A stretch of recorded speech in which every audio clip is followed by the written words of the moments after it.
Get ready to take a flamethrower to the official narrative and learn what the elites don't want you to know. You're listening to The Tom Woods Show.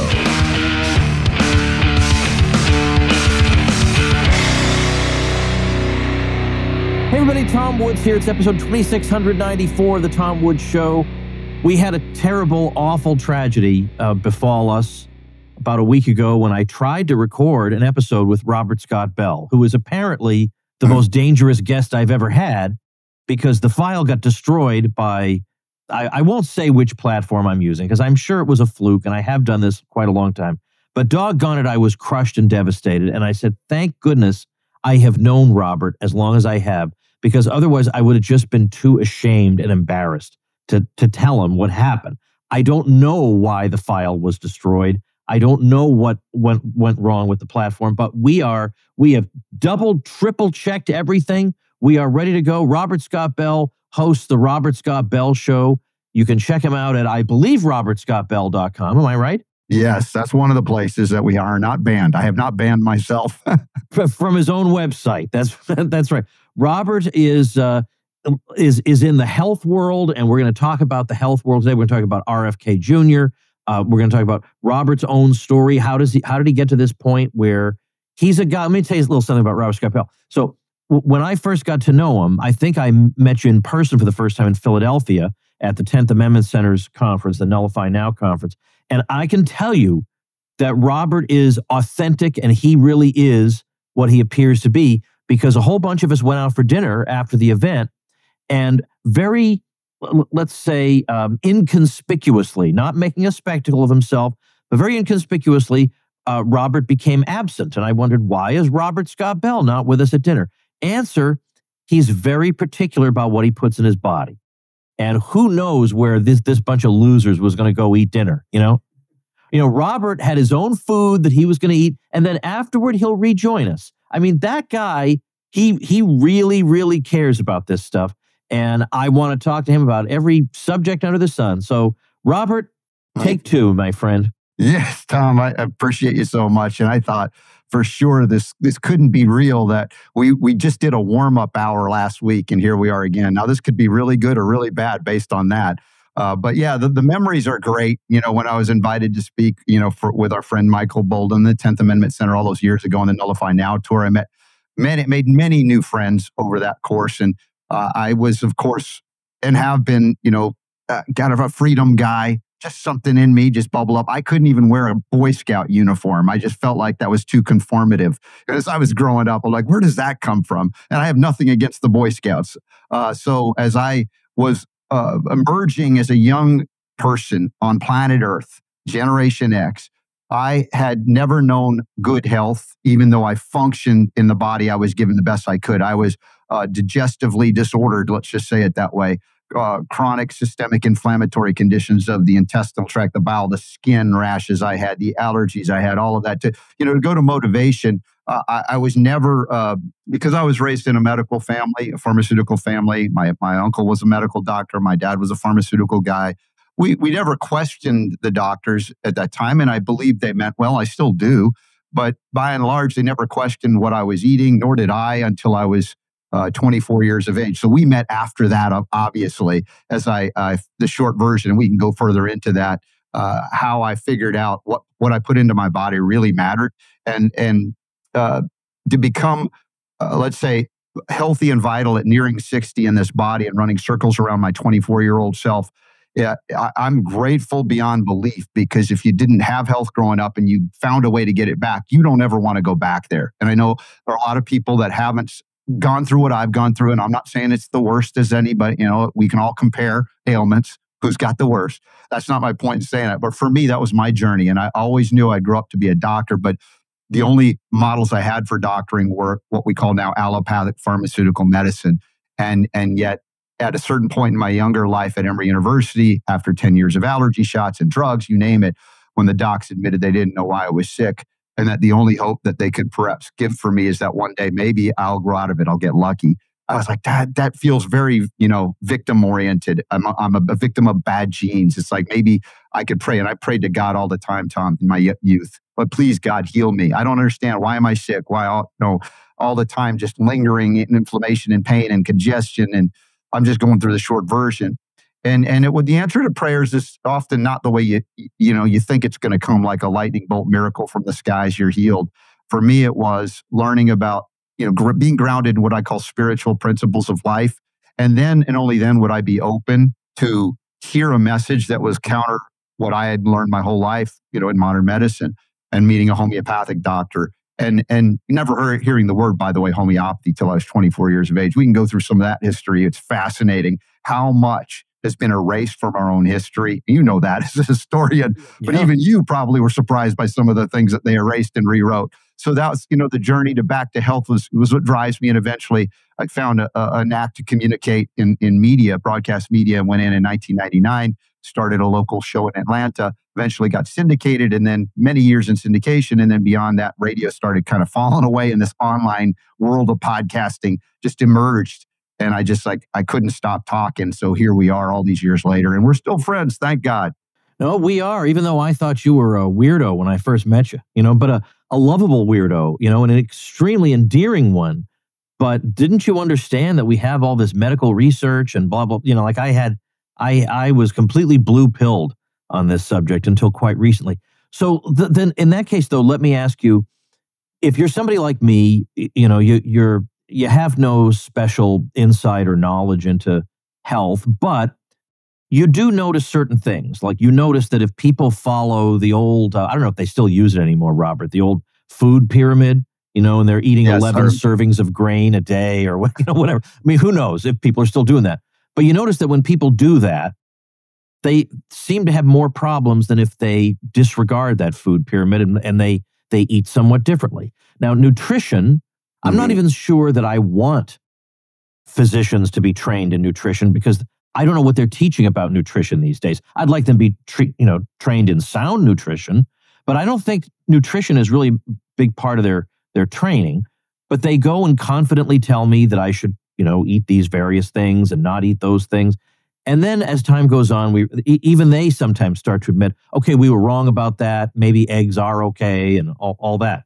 Yes. So what I want to know is, as somebody who, I notice things. I notice that my friends who just set fire to that food pyramid seem to be doing a lot better with their health. But it's not just the food pyramid. It's a whole bunch of other things where doctors warn us about this, but then it turns out it's not a big deal, or this doesn't actually cause that after all. So given that I'm at least in a position where I'm skeptical and I'm willing to admit the possibility that the mainstream of medicine is profoundly wrong on, I could either say on certain specific things or even in their entire worldview, whatever, even that I can't decide on.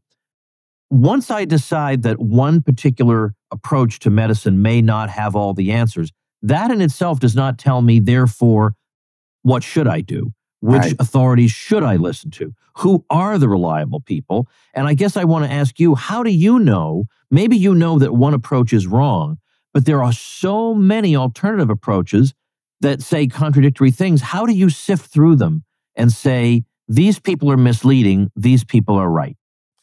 Oh, wow. That's a big question and an important one. And, all the diet books that are out there, and they have million-seller diet books, this diet, that diet. And I have always felt, since I learned of natural medicine, or what we call homeopathy, that, the honoring of the individual is above all else the critical question that you must answer. How do we honor the individual as opposed to think a one-size-fits-all approach works? Like if somebody writes a diet book about the most amazing, miraculous cures for cancer, and it may have, in fact, been factual in their lives that they went on a diet and found an ability to overcome it. And then what I would assert is wrongly apply it to everybody without questioning. Like, well, now everybody needs this diet. Now, when we grew up, of course, we were told fat was bad. You talk about the food pyramid. I go back to the 4 food groups and I look at them. If I was aligned with them at that time, it was pizza, hot dogs, Coca-Cola, and potato chips. That's how I was raised in America. And, no acknowledgement of food or food quality other than avoid fat, right? Fat is bad. Oh, yeah. Right? Avoid fat. Yeah. And so you have some interesting things to consider here that if somebody gets well on a particular diet, let's go, like if you ever heard of a macrobiotic diet, coming out of Asia, some people could genuinely, their lives could be saved by going on it, yet others can die on the very same diet. That's uncomfortable now, because suddenly it's like, wait, I thought I had this guru in the natural realm that says this is the diet for everybody. And then we come to find out how essential fats are. Like a lot of people have adopted things like a Mediterranean style diet.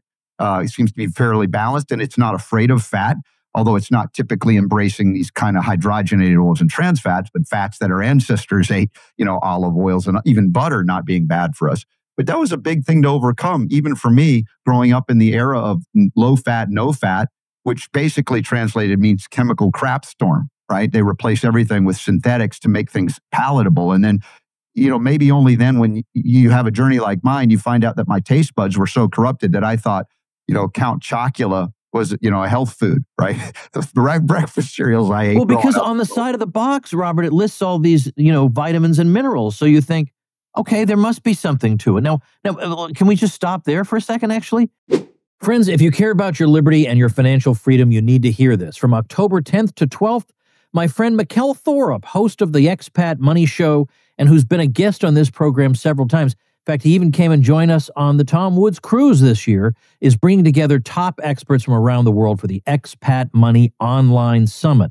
And it's completely free to attend. You'll learn how to legally protect your wealth, secure second residencies and citizenships, reduce your tax burden, and own property abroad, all to safeguard your freedom. This year's focus is Latin America, where opportunity is booming. Argentina is shifting to free markets under Javier Milei. El Salvador is undergoing a radical transformation, and Panama and Paraguay are offering simple residency programs.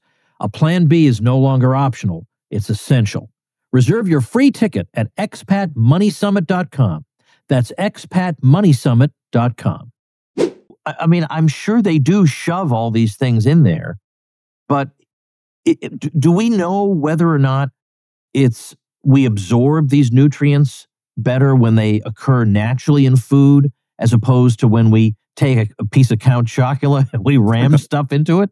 Yeah. Well, yeah, this is the idea of either synthetic isolates or man-made amino acid chelates of things trying to mimic nature. And I'll give man props for trying to do well, but sometimes I just don't think we can do it as good as the Creator, as God. And call me non-scientific for saying that, but I believe that science is the discovery of creation, really, and it shouldn't be in opposition, right? A lot of people say you can't be religious or spiritual if you're scientific and vice versa, but they've turned this science into religion, and people don't question the drugs or the shots that they're getting. I know more people now than ever are, but you're right. When you take a magnet through a lot of these breakfast cereals, you can actually pick up iron filings. I don't know if you've ever seen this. You can do this. It's just crazy. They say fortified with iron, and you're like, what kind of iron? Iron filings? How many of us would chew on iron and expect that we're going to assimilate that?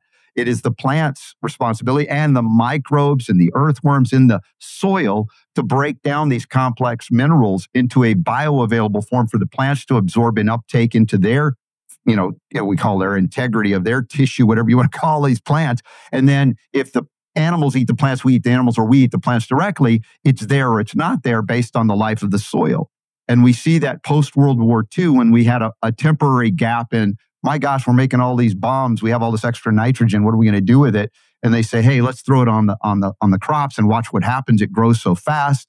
We think it's the greatest thing ever. And, a lot of that was isolated from, basically oil, petrochemicals, and even natural gas, and synthesized through organic chemistry into stuff to put on the soil. And you had plants grow so fast, they were amazed by what was happening post-World War II. Yet they didn't account for the fact that it was imbalancing the soils, and also that imbalance resulted in altered life forms in the soil itself, disrupting the microbial life forms, their microbiome in the soil, and even these earthworms that were eventually destroyed and decimated because the plants that grew so fast and so beautifully were not healthy or well, even though they looked great. There was an imbalance that resulted in what? Nature abhorring a vacuum. And then you have pests beginning to say, these are sick and diseased plants, let's eat them. Not because they're so delicious and we love them, but because that's what nature does. When something is sick, it either, destroys it and recycles it, or hopefully nourishes it back to health with an immune response. And in the case of chemical agriculture and monocropping, they just decided to say, hey, these plants are now vulnerable. We don't care why. Let's take those same oil-based components, organic chemistry them into something else. And we call those things pesticides, and then herbicides, and then fungicides. So we continue to destroy the life forms that provided healthy, balanced nutrition for us that we were designed to eat, either the plants or the animals that eat the plants. And so in that context, it's kind of a short version of the long story of the things I knew nothing of, because I was raised on chemically grown and processed food additives, colorings, preservatives, flavorings, pesticides, herbicides, fungicides, the modern miracles of the 20th century, better living through, I add this word, synthetic chemistry. I was a canary in the coal mine. I think it was my journey. I think by God, God sent me here, or I said, I agree to go back and do this journey. I always wanted to be a doctor, but I thought it would be a doctor that would be able to prescribe things to help people, like drugs. And it turns out it was like, I prescribe food for people. Yeah, and also some homeopathic remedies and herbal supplements that are in the form that I believe the body can assimilate and use. But coming back to that question that stimulated all of this, the food quality is where I can say universally we can apply something, a principle that applies to all of us. We were not meant to eat food that is grown synthetically or containing all these residuals from toxic chemicals that destroy our microbiome, damage our cells, destroy our enzymes, our hormones, our endocrine system, and expect to live long and healthy, happy lives without chronic disease, even the big C, cancer, or now neurological degradation. So for me, it isn't about, eat this and not that, but it's about what's the quality of the food you're eating. Back when we didn't have to use the term organic to describe food, or chemically or conventionally grown. It was clean. Maybe you go back to kosher laws of the Hebrew scriptures, but even that doesn't account for the things that man has done to corrupt the food supply beyond those days of just rules for cleanliness. I have to talk to you about RFK Jr., because as you know, he's actually, oddly enough, divided what you might call the natural health community, because there are some people who are pumping their fists in the air and excited about what he's doing. And other people say he's not going far enough. He's selling us out on X, Y, and Z. And I want to know where Robert Scott Bell comes down on that. Yeah. Well, Secretary Kennedy, we call him Bobby because we've known him for years. I mean, I'm not his best friend or anything, but I've interacted with him over the years at various conferences, particularly many health or alternative or integrative health conferences where he was invited to speak. And it was first when I met him was at the Autism One conferences years ago. It was held in Chicago typically. And if you know his story, he was, an environmental attorney who would, sue and try to clean things up. He's got the river keepers, I think, and things. He's got street credibility in terms of actually doing that which people like to claim they do politically and never do it just to raise money. He's actually cleaned up these environments. And most people who are, whether they're conservative or liberal, they want clean water and food. That's like not the argument, right? How you get there perhaps maybe in dispute. But he was confronted with moms who said, my child was a healthy child, then went to a well baby pediatrician visit, got a shot or a series of shots, and then ended up not well. Let's just say it that way. And then they started delivering him stacks of scientific literature on the ingredients in vaccines, particularly at the time, mercury, thimerosal. And saying, look at this, you've been an advocate to remove mercury from all kinds of things in our environment. Did you know what's in the shots? And, he didn't know about this. And he began to research it and then found out, my gosh, it's there too. And I think his commitment to, dare I say, doing the right thing was something that's in him, whether he comes from a different political ideology than us and his family as a Kennedy. He, to his credit, said, I'm going to look at this. And he did. And he saw it was horrific what he found. And to his detriment, not his benefit economically and otherwise, he took on that proverbial sacred cow within medicine, the vaccines. Never saying that, you should never get a vaccine. It wasn't about that. It was about what's in them. Can we make them safer?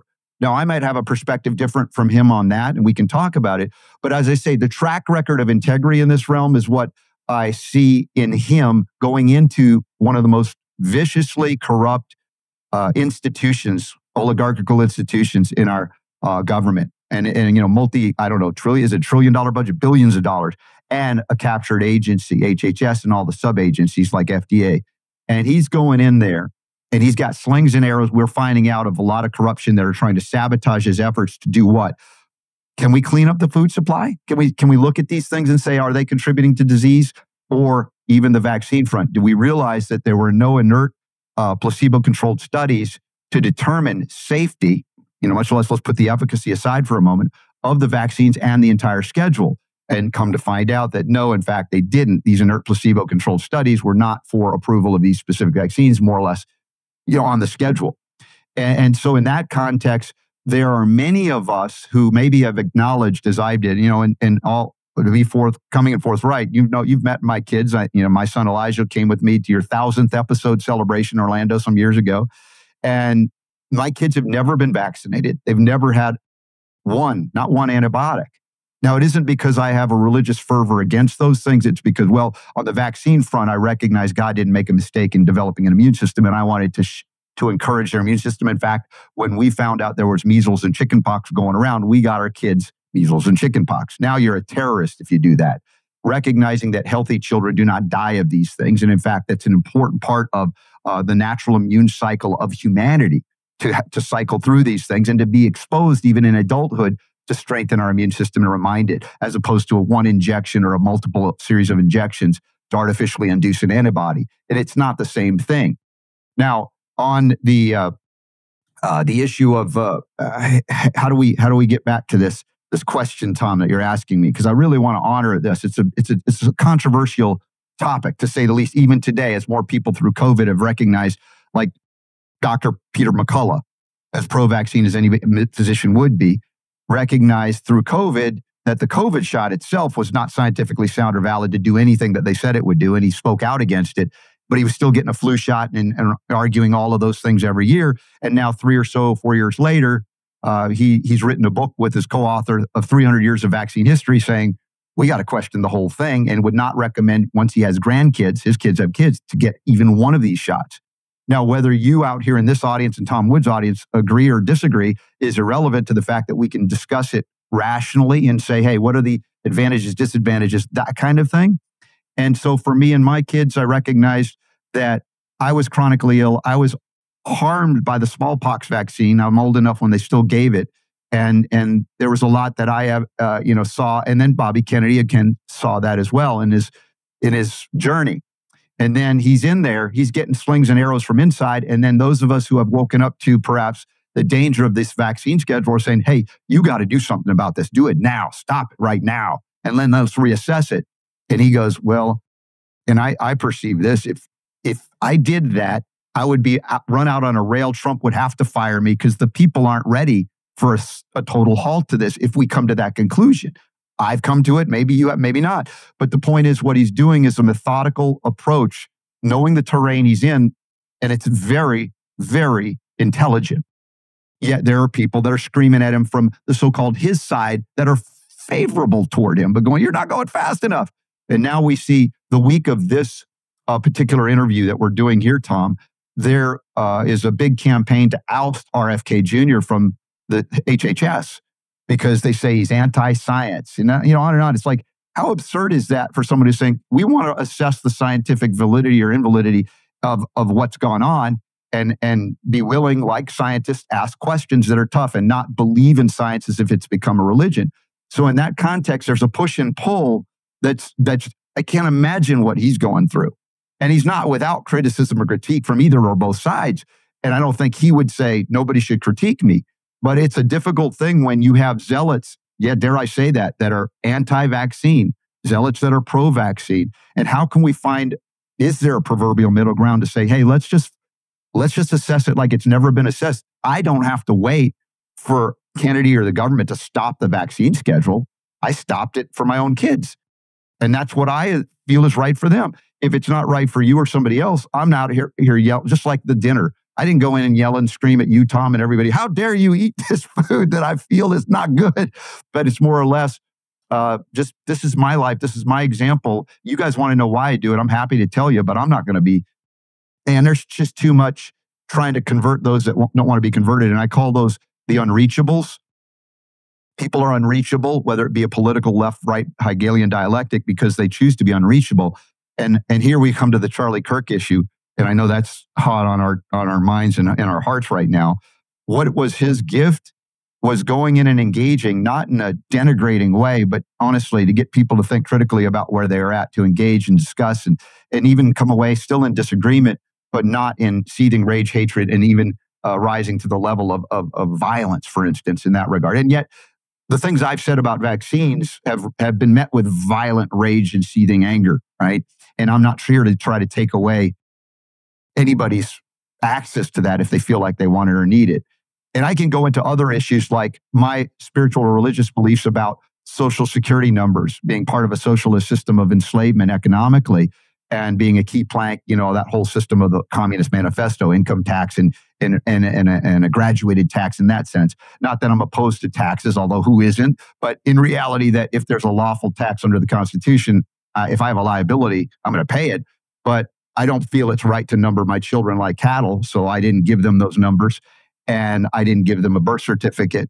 And we still have passports. We had to fight the State Department because of our religious beliefs on that, but they've actually altered the online form for getting a passport to say we can make a religious accommodation for you if you don't like to be numbered like cattle or beasts in the field.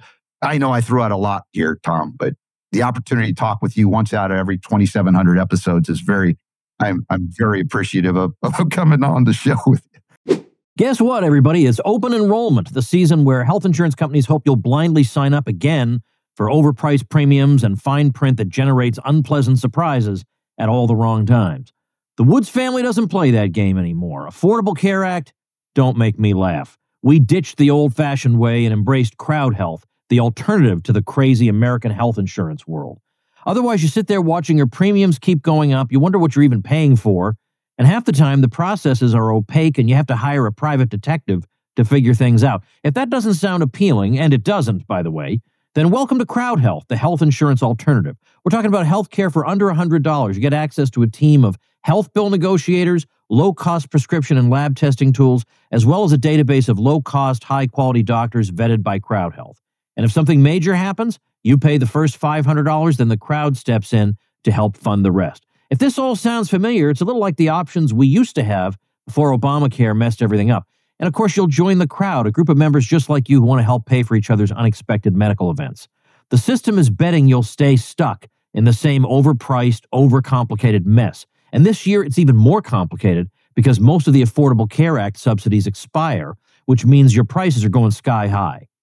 So far, Crowd Health members have saved over $40 million in healthcare expenses because they refuse to overpay for healthcare.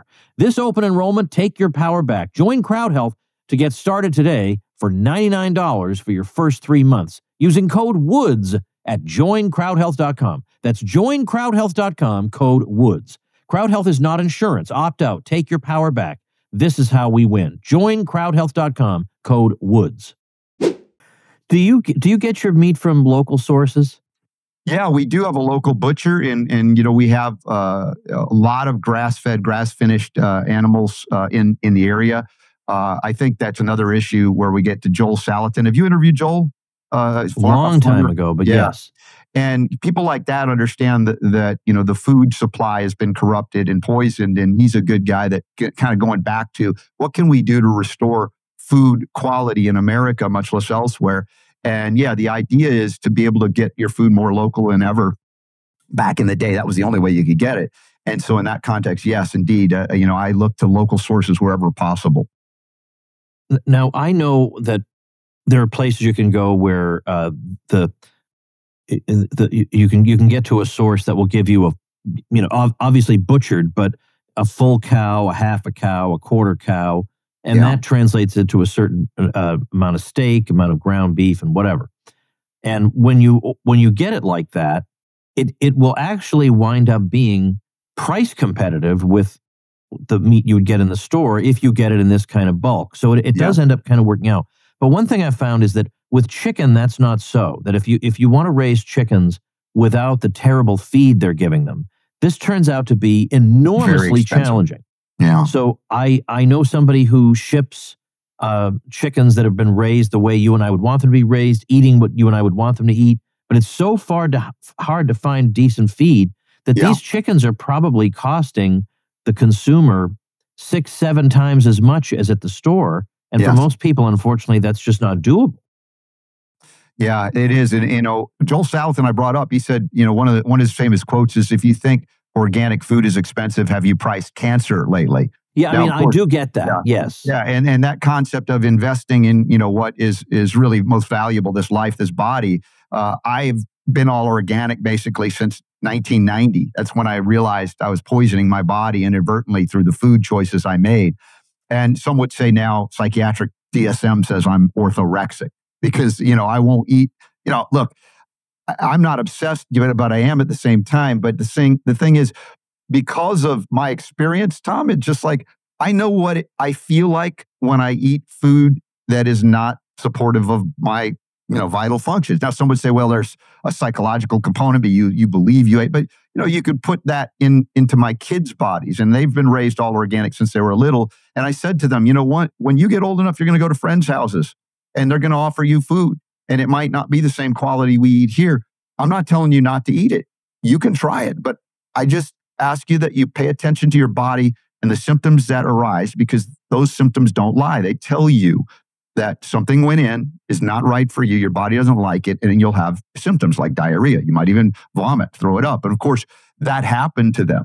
And so my kids at 25 and 20 are pretty much all organic today, not because I hold them with an iron fist, but simply I taught them that their bodies don't lie. The symptoms that manifest when you eat food that's less than optimal for you is not the symptoms you get are not because you're sick or weak or less than, but because you're optimal, and your body, by definition, it wants to be healthy and it rejects things that don't support it. That's an acute response in a healthy individual, the kind of projectile stuff I used to do when I was an infant until they kept feeding me with the garbage, and your body goes into a state of adaptation, which if you guys study, those of you interested in history and medicine and all that, Hans Selye, the adaptation syndrome, so to speak, when you adapt for survival, you go into a chronic state of adaptation to live. It's not perfect, but if that's all you got in the environment, you got to find a way to survive it. It's something that we look at in terms of chronicity as an adaptation rather than, well, years later, you may develop cancer because you were adapting to poisons, even at minute dosages coming in years and years and years. Now, some people have strengths, some people have weaknesses in certain areas of their bodily functions, including liver function especially. And if your liver is like Rasputin, they can poison you. They can't kill you until they take a gun and, do it. And that's the uniqueness of each of us. We have strengths and weaknesses. Why does one person have a same diet and get arthritis and another person no arthritis but dies of a heart attack? I argue it's the same cause manifesting differently in the body based on strengths and weaknesses. And that's, again, not taught in medical school. And as you pointed out earlier on the nutrition front, what are they actually teaching these doctors? And now that Kennedy says, we're only going to fund those medical schools that teach nutrition to doctors, how many decades will it take them to catch up to moms who woke up to the reality of what they fed their kids, much less medical interventions, their kids resulting in health or not health? And now that Texas and Louisiana have made it the law that continuing medical education units, CMEs, require nutrition training after becoming a doctor, and then you find out it's only a requirement for 1 hour every 4 years, you begin to realize we're never going to catch up if we're relying on the medical profession, who is skilled and schooled at certain things that can save our lives, but not in the realm of nutrition, and how to eat and how to live and how to function, other than, oh yeah, they say don't smoke and exercise. And if you're fat, don't be fat. But then again, they'll inject you with, these peptides that can stop your stomach from working. Even though those peptides may have legitimacy if you individualize them, as opposed to one size fits all, where it becomes devastatingly dangerous. Well, that right there, the one-size-fits-all thing that you've been mentioning, if the world were the way you wanted it to be, and people went for a doctor's appointment, what would the interaction with the doctor and the patient look like? How would it be different from what typically happens today when there's something wrong with me and I go into the doctor's office? Yeah, the first question from your doctor to you would be, how often do you have a bowel movement? And that's why I say this about the qualifications of a doctor to care for me or my family is, seriously, I ask them that. And I encourage you all to do that. If you want a doctor, you want to hire a doctor that has some legitimacy to help you, first question, how often do you have a bowel movement? If they go less frequently than you. You have asked that question? I have. On my show, I've asked doctors that question, and it's awkward at first. The ones that get it, they laugh and they go, "I know exactly what you're saying," because they've been through this journey. Like many doctors are waking up and realizing the training and in terms of pharmacology, this is all we do is we respond to symptoms with drugs to suppress things, and we don't address the question why. Why are you not having a bowel movement frequently enough, right? And I had a physician, a nice lady who's honest and forthcoming, and she's very holistic. She said, "Yeah, that's great. I was going 2 or 3 times a month when I was in medical school." So I thought I was exaggerating because I would do that for effect. We do that. We make things fun. We like, your doctor might be going 2 or 3 times a month, and it's like not a good sign because you know what they're full of at that point. And she says, "Yeah, I was going 2 or 3 times a month. That was horrible." And so in that context, it would be like, what are you eating? What is your exposure to synthetic chemicals in your environment? Whether it be cleaning agents or whether it be flame retardants on the blankets you put on your children and all of the rocket fuel, and heavy metals. All of these things would be the questions of what nutrients are you getting or not getting, and what toxins are you exposed to that are even depleting those nutrients that you may or may not be getting even further, resulting in what? Metabolic aberration, immune dysfunction, on and on it goes. That it comes back to the basics of deficiency and toxicity. Cancer is a deficiency disease, yes, compounded by toxicity over time. And each of us is stronger or weaker in certain areas. Why do some kids now, more cancer than ever in children? Not because kids are living longer than they used to. That's also an absurdity. How after the war on cancer, Nixon declared in 71, 72, whatever it was, billions and billions, if not trillions at this point spent on it, we've got more cancer in children than ever, much less in our elders that are dying of the treatment for cancer even today. Not as often as cancer, even though, there are arguments to be made for men with prostate cancer. If they do nothing, they'll live longer than if they get treatment by an oncologist. And I'm not telling people what to do. I just want that freedom to know that there are other options, particularly in an area where, man, if you question, what you can use to quote unquote cure cancer, immediately dismissed, and they use the term quack. I grew up with that belief system too. And now I realize there are hundreds, if not thousands of ways to overcome cancer, much less prevent it. And none of them really involve a synthetic, patented, drug that was, based on mustard gas of World War I, which still exists, or other things like that, or using ionizing radiation, which causes cancer. On and on it goes. Now, I have never said oncology should be banished or abolished.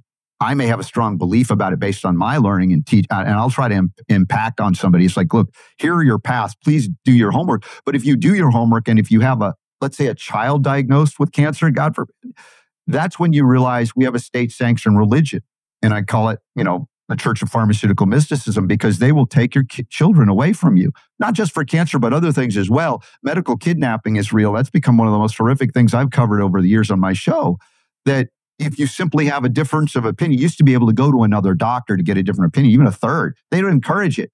But now everybody's working for the same company in a city, and they'll tip you off, and then they'll find out if you don't do what we say, we're going to send Child Protective Services in to take your child.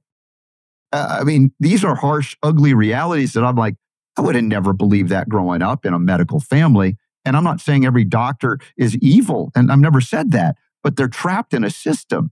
And if they engage in this and they turn you over to CPS, they might even believe that it's for the benefit of the child. But more often than not, the parents have discovered that the cancer treatment can kill their children faster than the cancer. And they found others and I've been part of many documentary films and lectures and presentations and conferences where not just homeopath me, the crazy guy, but medical doctors who are oncologists have discovered this, and they're speaking out on it. And it's been that way for years, but, they never get, let's say, welcome into the mainstream media that, by the way, gets maybe 70, 80% of its funds and revenue from pharmaceutical advertising. And we come into the conflicts of interest there as well. What do you say to people who say, whatever you want to say about allopathic medicine, the fact is we have reams and reams of published research backing up our claims, and people like Robert Scott Bell don't have anything. They have a bunch of anecdotes. Yeah. Well, I was born in egghead a little bit. I'm a sciencey kind of guy. I studied, the sciences. I went to the Hebrew University in Jerusalem, studied microbiology. I worked on electron microscopes in high school, much less after graduating from Emory University in different fields. Does that make me, the smartest guy in the world? No. But I think that the critical thinking that I've engaged in since learning that my body was not responding well to what was scientifically established as legit, the drugs that they used, et cetera. So I had to open my eyes and ears and realize, and my brain, of course, realize that maybe even though it's in the peer-reviewed literature, it's not accurate, because how many times has that literature been changed 20, 30 years down the road and they find out, oops, that initial study was inadvertently wrong or purposefully wrong and corrupted, as a number of people. I even had Marcia Angel on my show. She wrote about she was, I think, the New England Journal of Medicine head, the chief editor. And she said, there's a sadness that she had, because she realized at some point that maybe half or more of the peer-reviewed articles were not legit and could not be duplicated. And so she didn't even know what was real or not.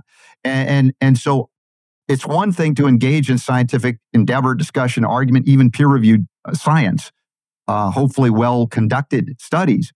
But it's a recognition that even when those studies are published, to treat them as if they are gospel, now it treats what we call medicine as a religion, not a scientific endeavor that is always subject to scrutiny and even overturning things that they thought were right. And there's a lot of examples of that. You probably had guests on that have talked about that issue. So, I don't want people to follow what I say just because I say it, because, I'm a personality in the field of, alternative realm.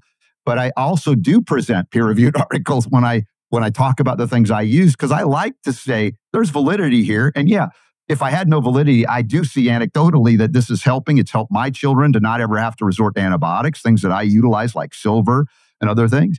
And it's in the Merck manual, on and on. But I was just never impressed by the appeal to authority. I always had a sneaking suspicion they were lying. And in anything, I mean, we could see in religion as well that happens. But I always thought it'd be nice if we can actually find that people were invested in science for the sake of learning, and that they're willing to go wherever those facts or the so-called truths that emanate from those facts take them. And that was one of the taglines on my show early on: willing to go where the truth takes him. It's like, really, are you? And I've been challenged by people listening to my show.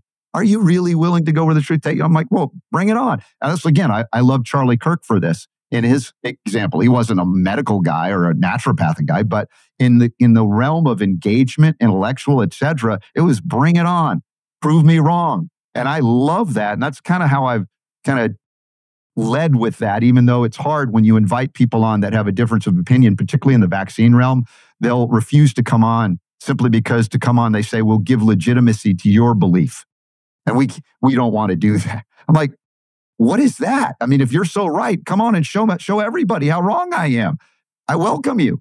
So it's a big question you ask, and it's hard because we all have belief systems. Some we hold very dear about medicine, for instance, almost more so than we do for our own religious beliefs. Talk about diet, being vegetarian or not, vegan or not, meat eater or not. You can get into fisticuffs over that more than you're Jewish, you're Muslim, you're Christian, you're Catholic, you're this.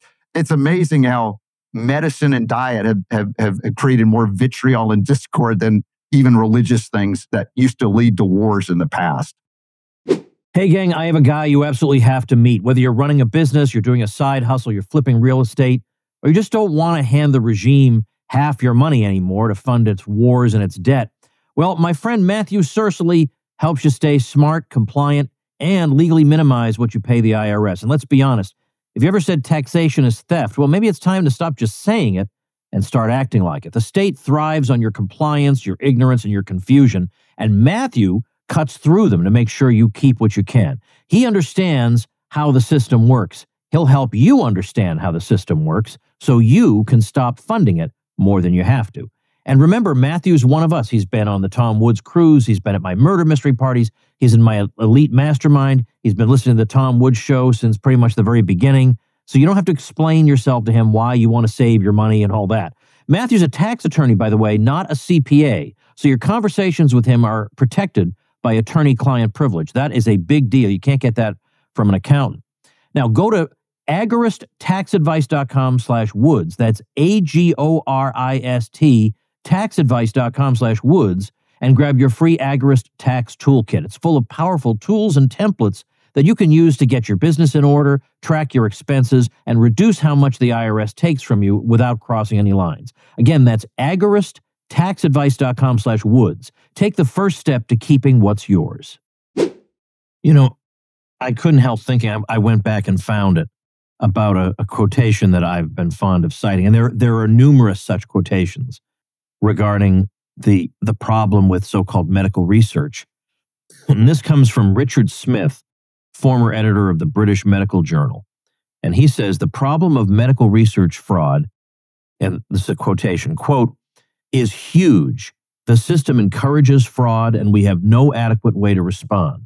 It may be time to move from assuming that research has been honestly conducted and reported to assuming it to be untrustworthy until there is some evidence to the contrary. How about that?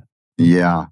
You know, it reminds me of, a lot of Ron Paul-isms, if you will. And going back to founding fathers, it's like, do you trust the government? No, unless I can independently verify, what's being said. Why would you? And you can say that about the media, about everything. And I think we've somehow lost that in the 20th century in particular, where we just fell prey to, and I know it's not unique to the 20th century, but it really got institutionalized. And of course, in the 21st with technology, it's like, wow, they have really profoundly altered our ability to think critically about a thing or things. And of course, the same concepts of ostracizing those who have a view that's outside of whatever the mainstream is. And particularly in medicine, we've been captured like almost every religion, if you have a religious fervor about a thing, or let's say somebody that's at the high level of a religion that wants to have more followers no matter what. I mean, they've achieved more than most religions have in terms of gaining, because they reach into every religion, every different belief system, and they got you. Like, you could be arguing about different religious beliefs, but man, on the medicine front, we're all aligned. If you don't vaccinate, you're a kook, you're a criminal, you're going to kill grandma. Or, the concept of you have no right to go out into the world and breathe unless you get your kids vaccinated, because my kid who might not be able to get a shot, it's like, wait a second. We've, violated fundamental tenets of, the individual and his or her health versus this ill-defined group dynamic. Again, collectivist, Marxist perspectives. And I say that much of modern medicine has become Marxist in its manifestations. Those are good alliterations. The idea that we don't treat the individual, we don't care for the individual. And I think I've mentioned this before on the vaccine thing. It's very uncomfortable because, when I approach a doctor, these are things I'll ask doctors. And I'm not trying to be mean. I'm trying to get them to think critically. Like a Charlie Kirkism, although, I don't know if he was so good at what he did. The question to a doctor, is there one drug that's so perfect, so awesome that you prescribe it to everybody, no matter how big, little they are, age they are, you give them the same dose. And they go, of course, that's stupid. No, we would never do that. And then I take this from the Children's Health Defense thing. I open this big thing and look at the 77, 78, 84 shots, whatever it is, of the childhood vaccination schedule. And I say, explain this, doc. And suddenly they become very quiet and sheepish. It's like, wait a second. I've confronted a cognitive dissonant moment for them. And it's not to be mean. I'm just trying, look at this. You're saying it's absurd what I just pointed out of one drug that's right for everybody. And yet this shot schedule, you don't give any questions. Is it good for this person? Would it kill this person? Is there harm? None of that.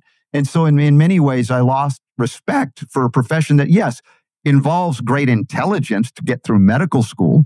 But the most intelligent among us are often the most subjected to and vulnerable to programming.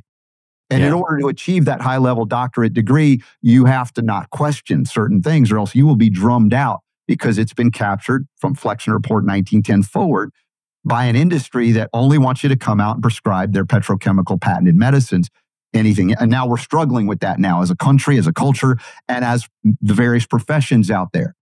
I interact with doctors of all kinds, and I find that there are people that have good hearts and good minds and are collegial about our distinct differences, but want to learn from one another. I want to learn from you. You want to learn from me. Let's share, and we're better for it. Isn't that a better place to be rather than turf wars? No one's allowed to come into this because then I might not make the money I want to make. Well, if you're not good enough to function outside of monopoly, really are you achieving what you set out to achieve to become a doctor? Again, uncomfortable questions, but I think important ones, and I think many are asking that now. I want to just tell one quick story, and then we'll wrap up. I've told you this before, but I had issue of back pain at one point, and I had never had back pain my entire life, never. And then in 1 year, I had 3 episodes where it was just excruciating and hard to move around. And oh my gosh, getting out of bed to go do something, like go to the bathroom in the middle of the night, it was like it was not the most dignified, moments I've had in my life, let's just say.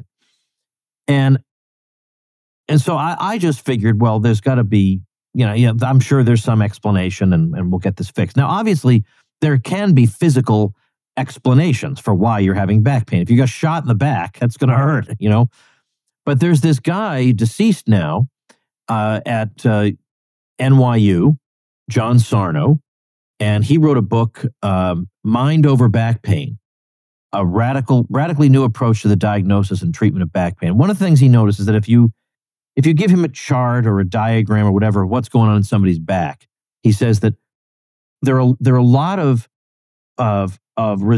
people whose backs should be in a lot of pain if this model is correct, because they got all kinds of things wrong with them that could, on the basis of this chart, could justify back surgery, which, by the way, has a terrible track record.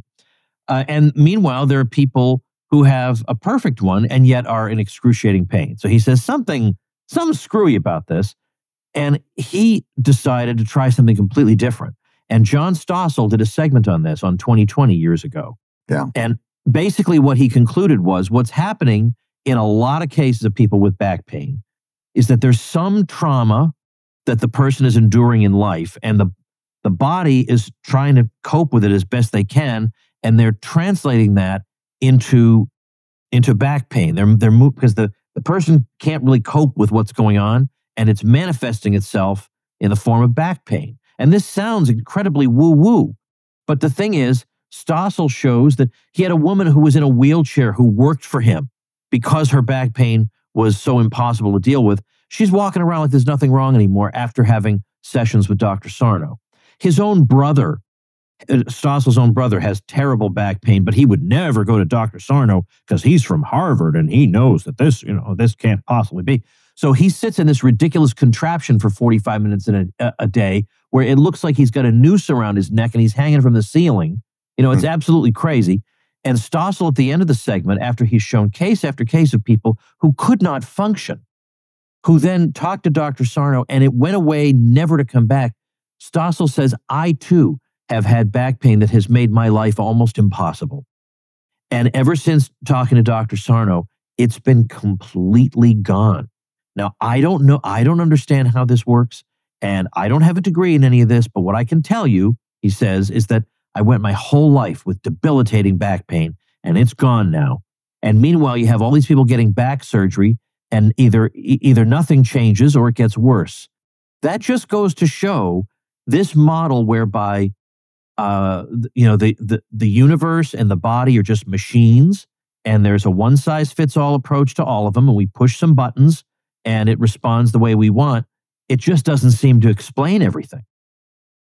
Tom, it's a body, mind, and spirit. And I've said this as well about where we've gone wrong, maybe as a culture and a species, but certainly in terms of medicine, is the abandonment of the spirit. Much like in science, where they say, well, you can't explore the things of God in that way. That's only for religion. But I think science and religion, why were they separated out? Now, I'm not saying that, it hasn't been true in the past that religion has said this is the science and you have to believe it, of course. But we're seeing that outside of official religion, that, they sanction one form of medicine over all others. And in the case of John Stossel, which I have interviewed him many, many years ago when one of his books came out, and he's a great skeptic, libertarian leaning type mind, but he was very dismissive of, obviously homeopathy and other things. And then you get to that point where like, how do you explain the back pain issue? And it is, emotional and spiritual impact on the physical body. How real that is, yet because it's somewhat invisible and esoteric, and we can't, boil it down or refine it down to a molecule to explain it. that it can't be real. And that's where we get into, the skep-duck religion, cynicism and skepticism as religion, as opposed to a legitimate means by which we, discover the world around us and within us and ask questions consistently and repeatedly. And I think that for me, I just enjoy so much that initially, Tom, I'll be honest, I was angry at doctors because of what they did to me, even though I didn't accuse them of crimes thinking they were trying to harm me. But I was angry. It's like, how come you didn't know? How come you don't know? And I realized, well, it's the human condition. We all have blind spots. We all have attachments to things. And, maybe it's only, a spiritual enlightenment that brings us back to that, not to the abandonment of scientific principle, but to really appreciate what it can uncover, to kind of learn about these things. And so how would I say it? I love skepticism. My producer, Super Don's one of the most skeptical guys ever. And it took him, 20 years together, and he finally went organic, I'm like, I'm a patient guy. I mean, I'm like, we can't work together because you don't believe in No, it's not like that. And I appreciate him grounding me when I go far off the whatever and think everybody knows this stuff. It's like, Robert, you've been doing this for a long time. People are coming on new all the time that are just discovering this stuff. Can you be a little bit more compassionate? Like, oh yeah, I got to remember there was a point in time, Tom, I knew none of this. I'd have been with you in those skeptical realm if I had met you or you had met me long before I knew any of this. We'd have been like pals in freedom, and there would have been no controversy on the medical front, right? But we have always so much to learn. And I think the moment I hang my hat and say there's nothing more to learn, my wife and my producer have absolute authority to whop me upside the head and say, hey, what's wrong with you? There's always something more. And it's always what makes the journey exciting. What you do, what I do, what many of us are doing now, and engaging in conversation, what Charlie Kirk did. And he seems to have stimulated perhaps a whole new movement of young people, and maybe the old people too, because of his untimely passing through this, assassination. That we can get back to that concept like when I was a kid, where we could pal around with people that disagree with us all the time, argue about it, and still be hanging out and having dinner and have no problem whatsoever. Is that too much to ask? I don't think so. But I'm so grateful that we could do this together. Finally, Tom, second time, but you'll only see the first or the second one. I don't know. Well, keep your fingers crossed that everything works out okay. How do people follow you? Well, yes, you mentioned robertscottbell.com. That's the website. I've been banned on numerous outlets through COVID, some still lingering. I won't mention those, but we've made our new home on Rumble for video, because they've been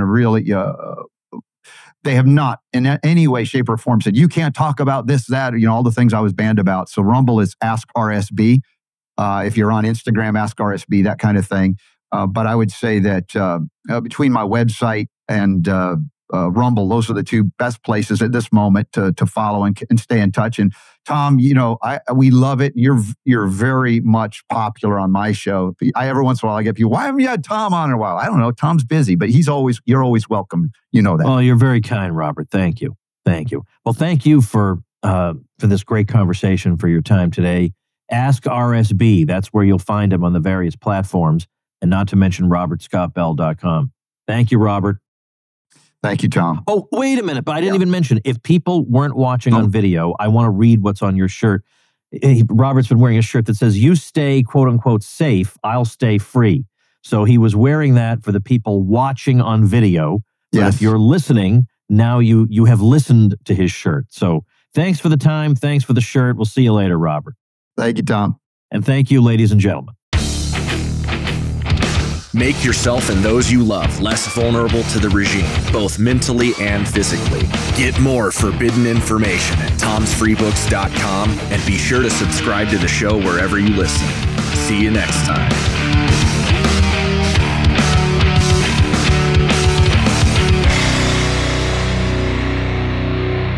Like the sound of The Tom Woods Show? My audio production is provided by Podsworth Media.